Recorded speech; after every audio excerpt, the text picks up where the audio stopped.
Okay, Assalamualaikum. So today we will learn about the AIAPGET 2025 question paper with solution. तो first question is which compound in least saliva has a vasodilator effect? इसके option है Dwellins, Hirustatin, histamine like substance या hyaluronidase. So the correct option is C, which is histamine like substance. क्योंकि least saliva के अंदर बहुत सारे bio active compounds होते हैं, जैसे कि हिस्टामिन्स होता है और अलग अलग कंपाउंड होते हैं. उसमें इसमें पूछा गया है कि वेसोडाइलेटर इफेक्ट कौन देता है. तो यहाँ पे हिस्टामिन लाइक सब्सटेंस ही होता है इसके अंदर. तो वो वेसोडाइलेटर का काम करता है, जिसकी वजह से ब्लड फ्लो जो है वो इंक्रीज़ हो जाता है at the site of bite, जिसकी वजह से क्या होता है, कंटिन्यूस ब्लीडिंग होती है.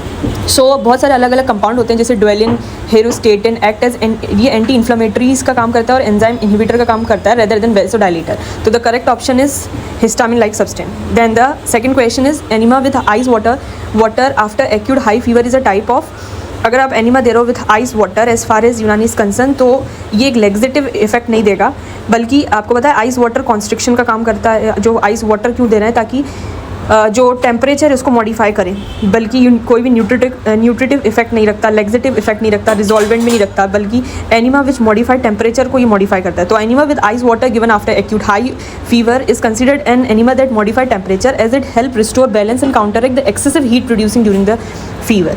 फिर उसके बाद इसमें दो स्टेटमेंट्स दिए हैं. इब्न नफीस रोड द तलखीज़ ऑफ अबुल हसन अली बिन सहल बुक फिरदौस अल हिकमत बाय द नेम मौजज़ुल कानून. और सेकंड स्टेटमेंट है is different. So first statement में जो इन्होंने बोला है कि ये इन्होंने जो है फिरदौस अल हिकमत की जो बुक लिखी है वो इट इज़ फॉल्स स्टेटमेंट, क्योंकि इब्न नफीस ने समरी करी है फिरदौस अल हिकमत की, इंस्टेड फिरदौस अल हिकमत की समरी नहीं करी, जबकि वो ऑथर्ड हैं मौजज़ुल कानून के, जिसकी जो समरी है अल कानून फित तिब की. तो फर्स्ट स्टेटमेंट गलत है, क्योंकि ये अल कानून फित तिब के बारे में इन्होंने लिखा था, ना कि फिरदौस अल हिकमत के बारे में. और हाउएवर दूसरी स्टेटमेंट नफीस बिन औस किरमानी रोड द शर्ह ऑफ मौजज़ुल कानून which become popular by the name शर्ह नफीसी. तो ये बिल्कुल सही है कि हम पढ़ते हैं शर्ह नफीसी जो है एक बुक है जो पॉपुलरली लिखी गई है. तो दिस स्टेटमेंट इज़ करेक्ट. तो ये स्टेटमेंट हम जो है वो रिमेंबर कर सकते हैं कि नफीस बिन और औस किरमानी रोड द शर्ह ऑफ मौजज़ुल कानून, जो कि पॉपुलर हुई थी, और हमें पता है शर्ह नफीसी जो है बुक पॉपुलर हुई थी. तो हैंस ऑप्शन जो करेक्ट है which is D, that is statement first is false and statement second is true. Then the causes of pruritus in pregnancy. क्या क्या चीज़ें से इंटरप्रेट कर सकता है जो प्रेग्नेंट वुमेन है. सबसे पहली बात आती है PUPP, that is pruritic urticarial papules and plaques. तो इसके अंदर फर्स्ट स्टेटमेंट ये है. तो ये बहुत मोस्ट कॉमन कंडीशन होती है प्रेग्नेंट वुमेन में, कि इसमें एक स्पेसिफिक स्किन कंडीशन है जिसमें क्या होता है, बहुत ज़्यादा इचिंग होती है. इसकी जो टाइमिंग है, पहली बात तो ये सेल्फ रिजॉल्विंग होती है, और इसको हम, क्योंकि ये हमेशा 35 वीक्स के अराउंड होती है, इसकी टाइमिंग है 35 वीक्स के अराउंड, यानी कि थर्ड टाइम में होती है. सो इसके अंदर सिम्टम क्या होता है कि women complain of the itchy erythematous papules, plaques होते हैं, यानी कि रेड बम्स एंड रैशेज हो जाते हैं, अपीयरिंग ऑन द एब्डोमेन पे होते हैं, थाइस पे होते हैं, बटक्स एंड आर्म्स पे होते हैं. इसके रिस्क फैक्टर होते हैं कि प्राइमरी ग्रेविडाज में देखने को मिलता है, या फिर जिसके ट्विंस एंड ट्रिपलेट्स गेस्टेशन होती है. तो ये चीज़ इससे ऑफन रिलेटेड है. और इसका प्रोग्नोसिस की बात करें कि इसका क्या इफेक्ट होगा मदर पे और फीटस पे, तो ये हार्मलेस होती है, और 4 to 6 वीक पे ये पोस्टपार्टम में स्पॉन्टेनियसली रिजॉल्व हो जाती है. और इसका ट्रीटमेंट क्या है, कि इसका ट्रीटमेंट यही कि हमारा एम रहता है इसमें कि रिलीफ दी जाए इसकी इचिंग वगैरह से. तो टॉपिकल स्टीरॉइड्स या एंटीहिस्टामिन या मॉइस्चराइजिंग लोशंस का इस्तेमाल किया जाता है. सेकेंड इन्होंने बताया था पेम्फिगोइड गेस्टेशन क्या होता है. तो ये एक rare severe autoimmune blistering skin disease है, और ऑटो इम्यून डिसीज़ है, इसमें ब्लिस्टरिंग हो जाती है स्किन पर डिसीज़, और प्रेगनेंसी के टाइम ही होती है, पोस्टपार्टम पीरियड में भी हो सकती है. तो ये टिपिकली देखने को मिलता है सेकंड और थर्ड ट्राइम के अंदर, और इसके अंदर वही चीज़ होती है कि इसमें इंटेंस इचिंग हो रही है, और ऐसा लगता है हाइव्स बन जाते हैं around the belly button before spreading to blisters, और कॉज बाय एंटीबॉडीज़ जो है अटैक करती हैं, अटैकिंग द प्लेजेंटा. तो इसका भी मैनेजमेंट ये है कि आपको इसमें, क्योंकि ये थर्ड और टाइम में होती है, इसका फर्स्ट थर्ड में या सेकंड में होता है, तो जाहिर सी बात है इसमें कोई भी ओरल नहीं देंगे, बल्कि टॉपिकल ही देंगे हम. और इसका कॉज यही है, ऑटो इम्यून रिएक्शन होता है, सिम्टम्स में इचिंग हो रही है, आर्टिकेरियल प्लेक्स और टेंस हो जाते हैं, फ्लूइड फिल्ड ब्लिस्टर बन जाते हैं. तो पहली वाली कंडीशन में फ्लूइड फिल्ड नहीं बन रहे थे, लेकिन इस कंडीशन में बन रहे हैं, और पेरी अम्बिलिकल रीजन से स्टार्ट होते हैं, जबकि वो जो कंडीशन थी वो एब्डोमेन से स्टार्ट हो रही है. इसका टाइमिंग यूजुअली सेकंड और थर्ड टाइम में होता है. इसमें इंक्रीज रिस्क होता है प्रीमेच्योर डिलीवरी का. तो ये चीज़ होती है आपकी पेम्फिगोइड.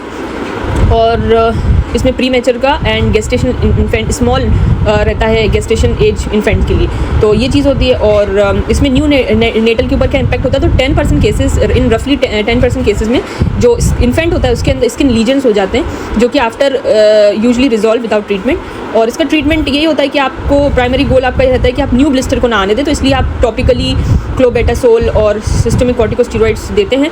और इसका प्रोग्नोसिस जो है सेल्फ लिमिटिंग होता है, यूजली क्लियर अप हो जाता है weeks two month after delivery, तो इसके अंदर ये सारी चीज़ें होती हैं। फिर उसके बाद आता है आपका सेकेंड प्रूराइटिक फॉलिकुलाइटिस। अब जब हम बात करते हैं प्रूराइटिक फॉलिकुलाइटिस की, तो एक इची एंड एक्ने लाइक इरप्शन होते हैं, जैसे आपको एक्ने होते हैं उसी तरीके से ये भी प्रूराइटिक फॉलिकुलाइटिस होता है। ये थर्ड और सेकंड टाइम में ही होता है और इसके सिम्टम्स यही होते हैं कि इसमें भी इचिंग हो रही है, लेकिन इसके अंदर मैंने कहा कि ये थोड़े एक्ने लाइक होते हैं, तो इसमें स्मॉल रेड फॉलिकल सेंटर्ड बम पेप्यूल्स होते हैं और ओकेजनली पस फिल्ड भी होता है, स्पॉट पस्ट्यूल्स होते हैं। लोकेशन इसके अंदर बात करें तो एब्डोमेन में होती है, बैक में होती है एंड समटाइम आर्म्स और लेग्स में होती है। तो जो आपका प्रूरिको गेस्टेशन था वो पेरी जो अम्बलाइकस था उसके अराउंड थे, बटन बेली जो है उसके अराउंड थे, और उसके बाद पेम्फिगोइड जो था वो एब्डोमेन के अंदर अराउंड थे। लेकिन ये जो हम बात कर रहे हैं तो इसके अंदर देखते हैं इसकी location abdomen, back in arms और लेग समटाइम। इसका कॉज क्या होता है, तो इसका कॉज अननोन होता है और ये कोई भी कॉम्प्लिकेशन क्रिएट नहीं करता फीटल और मैटरनल को। प्रूराइटिक फॉलिकुलाइटिस की बात करें तो प्रूराइटिक फॉलिकुलाइटिस जो है वो एक small red acne like papules होते हैं एब्डोमेन पे, बैक पे। ये हार्मलेस रहते हैं फीटस पे और खुद ब खुद रिजॉल्व भी हो जाते हैं स्पॉन्टेनियस। सो आखिरी में आता है प्रूराइटिक फॉलिकुलाइटिस, और प्रूराइटिक फॉलिकुलाइटिस भी सेकंड और थर्ड टाइम में देखने को मिलते हैं। इसमें सिम्टम्स में इंटेंस इचिंग होती है, बहुत ज़्यादा रेड होते हैं, फॉलिकल सेंटर्ड पेप्यूल्स होते हैं और ओकेजनली पस फिल्ड स्पॉट्स आपको देखने मिलते हैं जिसको पस्ट्यूल्स बोलते हैं। और अगर लोकेशन की बात करें तो एब्डोमेन में, बैक में और समटाइम आर्म्स और लेग्स के अंदर। और इसका जो ड्यूरेशन की बात करें तो वही थर्ड एंड सेकंड में होते हैं। कॉज इसका अननोन है, लेकिन ये कोई भी कॉम्प्लिकेशन नहीं करता मैटरनल और फीटल में। और डायग्नोसिस की बात करें तो विजुअल एग्जाम से क्लिनिकल डायग्नोसिस प्राइमरीली होता है इसका, और कंफर्म करते हैं बायोप्सी से या फिर कोई शोइंग स्टेराइल फॉलिकुलाइटिस। तो ट्रीटमेंट की बात करें तो ये सेल्फ लिमिटिंग होता है और क्लियर्स हो जाता है पोस्टपार्टम के बाद। एंड इसमें टॉपिकल स्टेरॉइड्स ही देते हैं, तो क्योंकि ये थर्ड में टाइम में हो रहा है, तो ये होता है प्रूराइटिक फॉलिकुलाइटिस।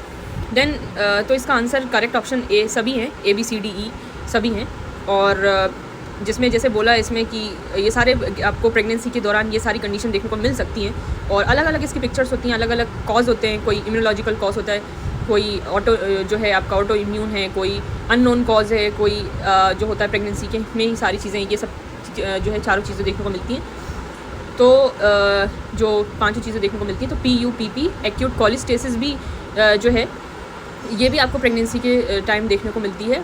और तो इसका आंसर ABCDE है। Then coming the pain occur in असब वर्की अजीम इज कॉल्ड, इसको क्या बोलते हैं? आसाब की बात कर रहे हैं, वर्की अजीम इज कॉल्ड, तो वजह उल वरीक बोलते हैं, इरकुल निसा बोलते हैं, निकल्स बोलते हैं, दाउल फील बोलते हैं। इसका बी ऑप्शन करेक्ट है, दैट इज शियाटिका इरकुल निसा। देखिए शियाटिका को इरकुल निसा बोलते हैं, जो नर्व होती है उसको आसाब वर्की अजीम बोलते हैं। और यही जो है पेन रेडिएट होता है from the lower back down to the legs. Find the correct statement regarding typhoid fever की बात करें तो विडाल टेस्ट में भी positive but it lack specificity. ये ट्रू स्टेटमेंट इसलिए है क्योंकि लीजन, देखिए विडाल टेस्ट की अगर हम बात करें तो ये स्टेटमेंट ट्रू है क्योंकि विडाल टेस्ट बहुत ज़्यादा कॉमन टेस्ट है टाइफाइड का, पहली बात। लेकिन ये फॉल्स पॉजिटिव भी दे देता है, क्यों? अगर आपको कभी प्रायर वैक्सीनेशन हुआ हो तो आपको पॉजिटिव देगा। अगर आपको कोई दूसरा इन्फेक्शन है तो क्रॉस रिएक्टिविटी की वजह से other infection with other infections और प्रायर वैक्सीनेशन की वजह से विडाल टेस्ट पॉजिटिव आ जाता है। सेकेंड ऑप्शन है लीजन में भी फाउंड इट पियर पैचेस। अब देखिए सल्मोनेला टाइफी जो है वो आपको पता है पियर पैचेस को इन्फेक्ट करती है, ये कैरेक्टरिस्टिक चीज़ है। और पियर पैचेस जो है लिम्फॉइड टिश्यू होता है जो स्मॉल इंटेस्टाइन के अंदर होता है, और इसकी वजह से क्या होता है, इन्फ्लेमेशन होती है और पोटेंशियल अल्सरेशन भी हो जाता है। तो ये स्टेटमेंट भी करेक्ट है, लीजन में भी found it Peyer patches. Second option अगर बात करें सेकेंडरी बैक्टीरिया में नेवर अकर जो है वो हॉलमार्क इस डिसीज़ का, occurring when the bacteria spread from the liver, spleen and bone marrow back into the blood stream. तो ये एक हॉलमार्क है, वे may be seen all over the abdomen. ये फॉल्स स्टेटमेंट है क्योंकि ज़ेंकर डीजनरेशन एक सीवियर फॉर्म होता है hyaline degeneration of hyaline degeneration in skeletal muscles के अंदर होता है, ऑफन रेक्टस एब्डोमिस के में देखने को मिलता है, लेकिन ये लोकलाइज होता है, ये मस्कुलर पैथोलॉजी है और ये पूरे एब्डोमेन में नहीं होता। तो ज़ेंकर डीजनरेशन की बात करें तो ये फॉल्स स्टेटमेंट है। जो कि इन्होंने बोला है कि may be seen all over the abdomen. तो इसका करेक्ट ऑप्शन है डी, दैट इज ए और B is correct option, that is Widal test जो may be positive but lack specificity, and B is lesion में be found at Peyer patches. तो ये 2 option correct है, बाकी ये 2 option गलत है। फिर हमें मैच लिस्ट करना है फर्स्ट और सेकंड से। तो फर्स्ट इसमें दिया है pyrrole derivatives, propionic acid derivatives, aryl acetic acid derivative या पायरोजोलोन डेरिवेटिव। तो इसके जो लिस्ट सेकंड है वो है कीटोप्रोफिन, ऑक्सीफिन, ब्यूटाजोन या कीरोलैक या एसिक्लोफेनिक। देखिए एसिक्लोफेनिक जो है कॉमनली हम जो है यूज़ करते हैं, और इसका जो आंसर है आप हमेशा याद रखें और इसको थोड़ा सा रिमेंबर करने की कोशिश करें कि जो एक्सिक्लोफेनिक है वो एराइल एसिटिक एसिड डेरिवेटिव से, ए फॉर एसिक्लोफेनिक और एराइल एसिटिक एसिड डेरिवेटिव है, ये आपको याद करना पड़ेगा। और उसके बाद हम बात करते हैं पायरोली डेरिवेटिव। देखो ये तो हमें याद नहीं होगा, लेकिन जिसके आखिरी में ONE होता है। तो अब जैसे कि हमारे ऑप्शन के अंदर है पायरोजोलोन और एक ऑप्शन है ऑक्सीफिन ब्यूटाजोन। तो ये दोनों एक दूसरे से जो है एक दूसरे के ऑप्शन सही हैं, जनरली लेते हैं सब लोग। तो एसिक्लोफेनिक का एराइल एसिटिक एसिड याद करना होगा। और उसके बाद बचता है हमारा पायरोली, तो कीरोलैक इसका है, कीरोलैक इसका मैच है, तो ये याद करना है। एंड प्रोपियोनिक एसिड जो कि बहुत सारे लोग कंफ्यूज होंगे, तो इसका आंसर है कीटोप्रोफिन, ये याद रखें। प्रोफिन ग्रुप का है, आपको पता है कि बहुत सारे इसके ग्रुप में होते हैं कीटोप्रोफिन। तो जब हम बात कर रहे थे इसकी आपकी कीटोप्रोफिन, तो आपको पता है आइब्रूफिन, कीटोप्रोफिन, कार्प्रोफिन एंड नेप्रोक्सिन, ये सारे ग्रुप जो हैं वो प्रोपियोनिक एसिड के क्लासेस हैं। प्रोपियोनिक एसिड हम हमेशा ब्रूफिन जनरली लेते हैं और जनरली जो है प्रिस्क्राइब किया जाता है, तो इसका ग्रुप याद कर लें और एक एसिक्लोफेनिक का ग्रुप याद कर लें which is aryl acetic acid. Propionic acid is ibuprofen and this ketoprofen, ये सारी चीज़ें याद कर लें, फिर मैच आराम से हो जाएंगे। तो answer correct option is A, that is A का थर्ड, बी का फर्स्ट, दैट इज़ डेरिवेटिव से वो कीटोरोलैक है, प्रोपियोनिक एसिड डेरिवेटिव कीटोप्रोफिन है, aryl acetic acid derivative aceclofenac है, pyrazolone derivative oxyphenbutazone. Now next question is match the following terms. फिर उसके बाद हम आते हैं क्वेश्चन नंबर नेक्स्ट पर, दैट इज एक्सप्लेनेशन ये है कि जफा refers to expulsion of gas from the stomach through mouth, जो कि vomiting of with expulsion of stomach content, जितना भी स्टमक का कंटेंट वो सारा बाहर आ गया। मतली मीन्स नोजिया फेल्ट, मतलब हमें नोजिया फेल्ट होता है बिफोर वॉमिटिंग से पहले जो होता है। और तहावु क्या होता है? तो तहावु एक इसमें भी मूवमेंट ऑफ द स्टमक हो रहा है, लेकिन इसमें कोई भी चीज़ बाहर नहीं आ रही। तो तहावु बिल्कुल और मतली में दोनों में बिल्कुल कंफ्यूज ना हो तो बेहतर है। फिर उसके बाद आता है the following one is not recommended for a patient of ankylosing spondylitis. The following one is not recommended for a patient of ankylosing spondylitis. इनमें से क्या चीज़ spondylitis especially ankylosing spondylitis patient को मना की जाती है? हाइड्रोथेरेपी, मसल स्ट्रेचिंग, फुटबॉल या सर्वाइकल रोटेशन। ये सबसे पहले आती है रिकमेंडेड एक्टिविटीज़ क्या क्या होती हैं। जो भी एक्सरसाइज होती हैं या फिर कोई भी थेरेपी होती है, जैसे कि आपको बताया हाइड्रोथेरेपी, तो ये बेहतर होती है। मसल स्ट्रेचिंग और सर्वाइकल रोटेशन भी लिखा है इसमें, ये बेनिफिशियल है क्योंकि जब ये एक्टिविटीज़ आप करते हो तो ये फ्लेक्सिबिलिटी और जॉइंट मोबिलिटी के लिए ज़रूरी हैं, which are often compromised by the condition.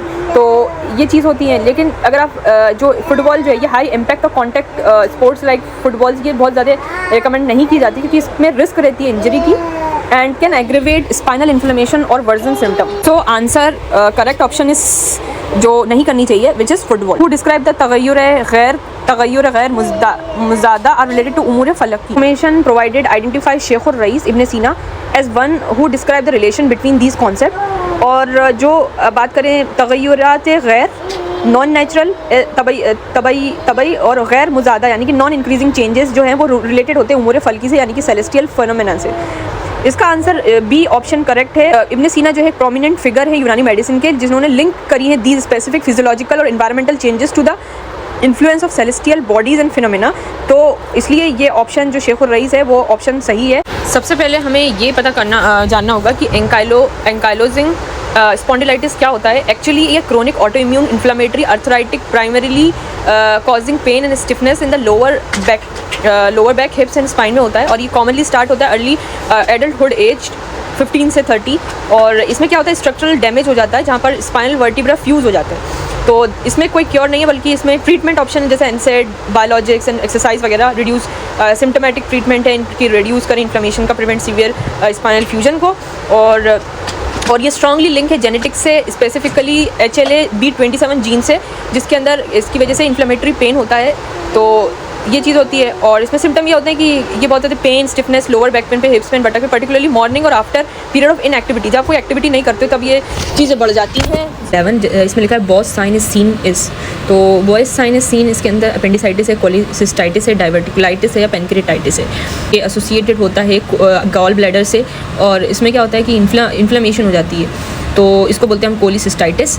और इसमें क्या होता है कि इन्फ्लेमेशन हो रही है, तो इसमें आपको क्या होता है बोस साइन देखने को मिलता है, जो कि आपको पता है कि आपकी जो राइट स्कैपुला है उसमें हाइपर एस्थीशिया हो जाता है, यानी कि राइट स्कैपुला में आपको जो है जब आप छूओगे तो उसमें हाइपर एस्थीशिया दिखेगा। एंड ये सब एक्यूट कोलिसिस्टाइटिस से रिलेट करता है। जबकि अपेंडिसाइटिस की बात करें अगर हम, तो इसमें 3-4 साइन होते हैं, जैसे मैकबर्नी साइन होती है, रॉबसिंग साइन होती है, सॉस साइन भी होती है और ऑब्चुरेटर साइन होती है। आपको पता है कि मैकबर्नी साइन क्या होता है, टेंडरनेस होती है मैकबर्नी पॉइंट में, यानी कि 1/3 the distance from the right anterior superior spine to the umbilicus, जो ये चीज़ होती है, तो उस मैकबर्नी पॉइंट बोलते हैं उसको। और यहाँ पे क्या होता है, टेंडरनेस होती है। उसी तरीके से रॉबसिंग साइन याद रख लो, क्योंकि ये क्या होता है राइट क्वाड्रेंट में, राइट लोअर क्वाड्रेंट जो होता है आपका, जो राइट एंड लोअर क्वाड्रेंट है, तो वहाँ पे अगर when the left lower quadrant को पाल्पेट किया जाए तो राइट में आपको दर्द होता है, तो ये अपेंडिसाइटिस का है, उसको रॉबसिंग साइन बोलते हैं। और सॉस साइन क्या होता है, श्वास आपको पता है मसल होती है, और श्वास में क्या होता है पेन ऑन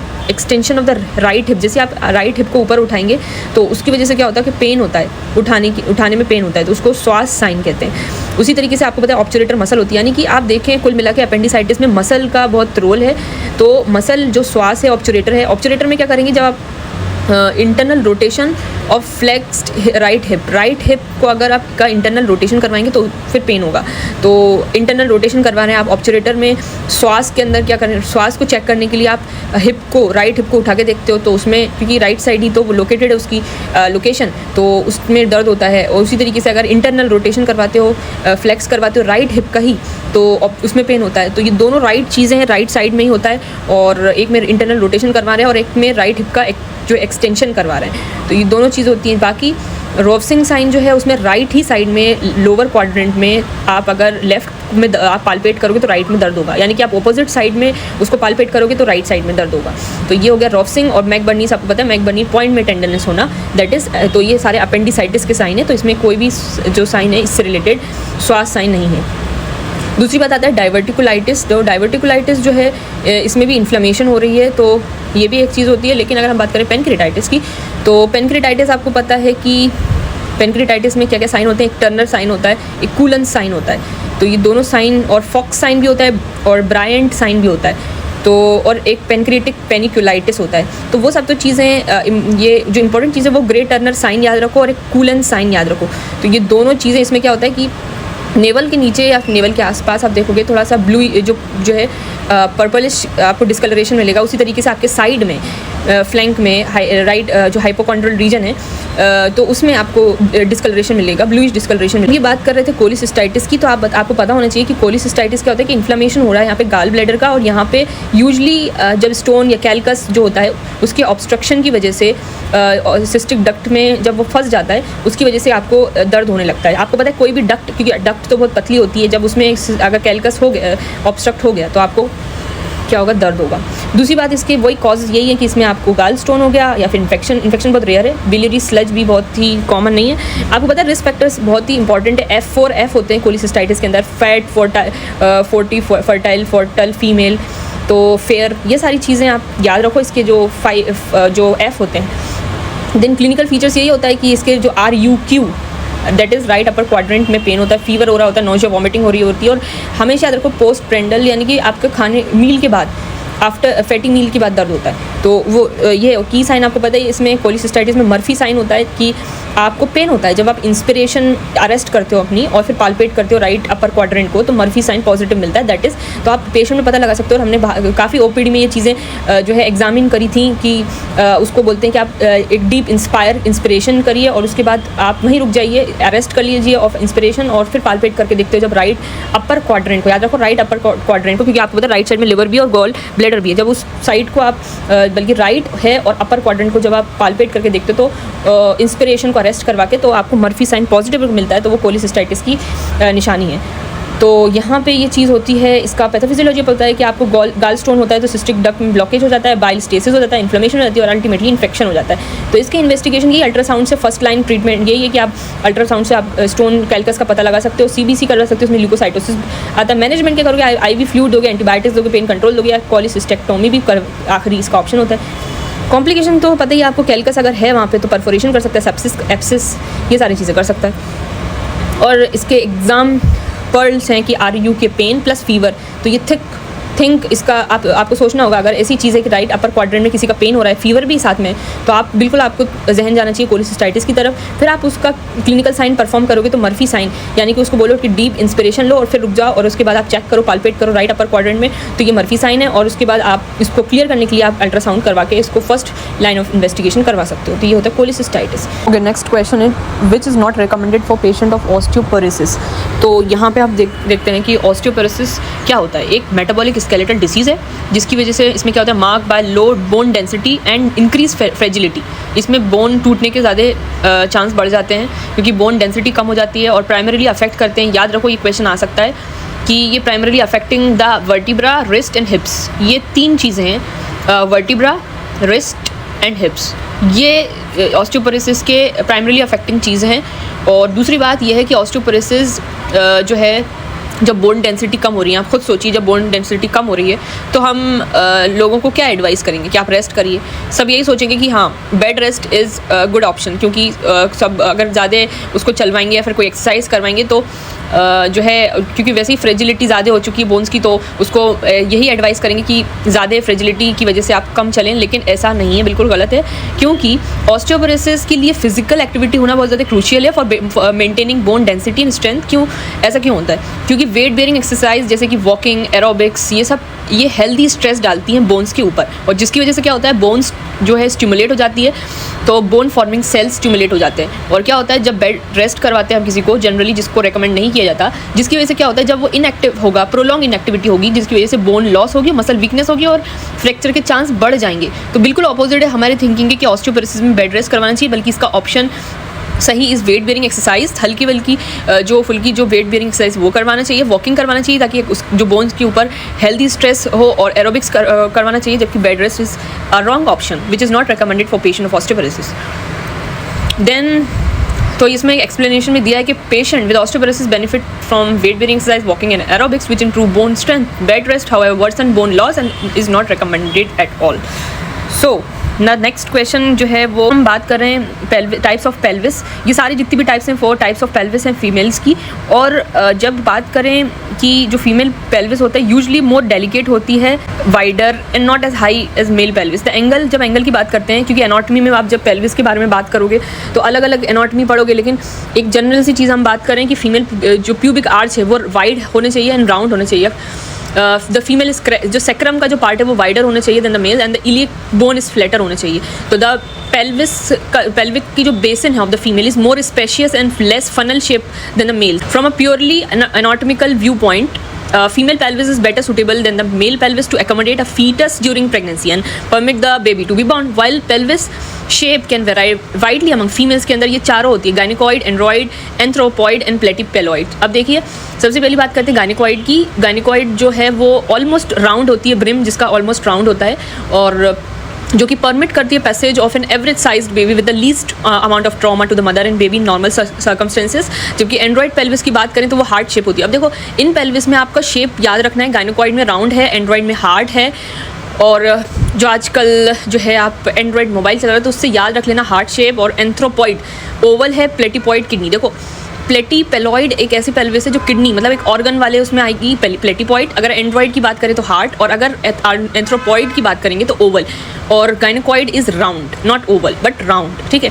तो इसके शेप से भी क्वेश्चन आ सकता है कि कौन कौन से जो है इसके जो शेप होते हैं। दूसरी बात, गायनिकॉइड बहुत ऑलमोस्ट ये एक सूटेबल पेल्विस है to the baby to permit the passage. और एंड्रॉइड की बात करें तो मैंने कहा हार्ट शेप होता है, क्वाइट नैरो इन फ्रंट होता है, और ये टॉल विमेन के अंदर होता है। और एंथ्रोपॉइड की बात करें तो ये ओवल इसका ब्रिम है and slightly narrow pelvic cavity है। इसका आउटलेट लार्ज होता है, almost some of other diameter में भी रिड्यूस। प्लेटिपेलॉइड की जो किडनी शेप का था brim and pelvic cavities usually shallow होती है, narrow in the anterior posterior यानी कि front to back diameter, and outlet is usually roomy. तो गायनोकॉइड की बात करें, मोस्ट कॉमन पेल्विस है इन फीमेल एंड फेवरेबल भी है फॉर फॉर पार्चुरेशन। तो अलग अलग टाइप की जो होती हैं वो उसमें है। अब इन्होंने क्या पूछा है, इन्होंने पूछा है कि मैच करिए। आपको पता है कि जब राउंड की बात आएगी, ओवल की नहीं, राउंड की बात आती है तो वो गायनोकॉइड है। तो अगर करेक्ट ऑप्शन ए है इसका, तो गायनोकॉइड सी का फर्स्ट होना चाहिए। यस, तो उसी हिसाब से फिर बात करेंगे हम ए का फर्स्ट है that android pelvis has a triangular inlet, जो platypelloid pelvis has a transversely oval inlet, gynecoid is round, anthropoid is anteroposteriorly oval inlet. तो ओवल जो है वो सूटेबल इतना जो है इन सब में जब सबसे सूटेबल जो है वो गायनोकॉइड है, ये याद रखने वाली बात है। देन उसके बाद हम आते हैं कि which of the following local anaesthesia has a low potency short duration action. तो याद रखो ऐसा कौन सा एनेस्थेटिक है जो शॉर्ट ड्यूरेशन के लिए इस्तेमाल कर लें हम और उसका इफेक्ट भी थोड़ा लो पोटेंट भी हो।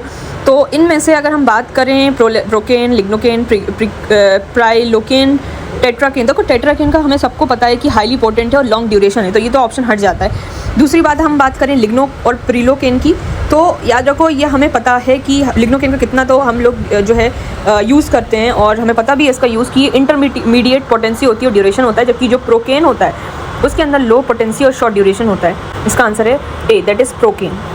Then coming to the next question, that is 17, which of one of the following is very useful investigation for small bowel disease? Option से barium meal, NCCT, abdomen capsule, endoscopy, ultrasound. देखिए जब भी आप small Bawal disease को करने जा रहे हैं अल्ट्रासोनोग्राफी, तो बिल्कुल ही इसका ऑप्शन गलत है, क्योंकि ये इतना लिमिटेड है डायग्नोस्टिक यील्ड, तो ये नहीं होगा। बेरियम स्टडी भी करेंगे तो वो भी इतना नहीं होगा, क्योंकि इसमें क्या होता है कि हम कंप्यूटर पे देखते हैं, उसको बेरियम मील देते हैं और फिर उसको जहाँ जहाँ अगर कहीं जैसे कि ईसोफेजियल वेरिसेस या फिर स्ट्रिक्चर्स हो जाते हैं या फिर जो अकेलेशिया कार्डिया हो जाता है, तो उसमें भी स्टडी करते हैं, लेकिन वो आपको इतना डेप्थ में चीज़ नहीं देता। स्मॉल बावल डिसीज़ के बारे में कोई चीज़ नहीं देगा, तो ये ऑप्शन भी गलत है। और NCCT भी प्रिफर्ड नहीं है, इसमें भी इतना कुछ खास इसमें देखने को म्यूकोजल लीजन इसमें नहीं देखने को मिलेंगे। जबकि अगर हम कैप्सूल एंडोस्कोपी करवाएंगे तो ये हाईली यूज़फुल है, ताकि इसको इवेल्युएट करें स्मॉल बावल डिसीज़ का, और as it allowed direct visualisation. हमें म्यूकोसा अगर देखना है तो हमें फिर कैप्सूल एंडोस्कोपी देखनी पड़ेगी, ना कि अल्ट्रासाउंड, NCCT या फिर बेरियम मील। तो इसका answer correct is capsule endoscopy. ना नेक्स्ट इज़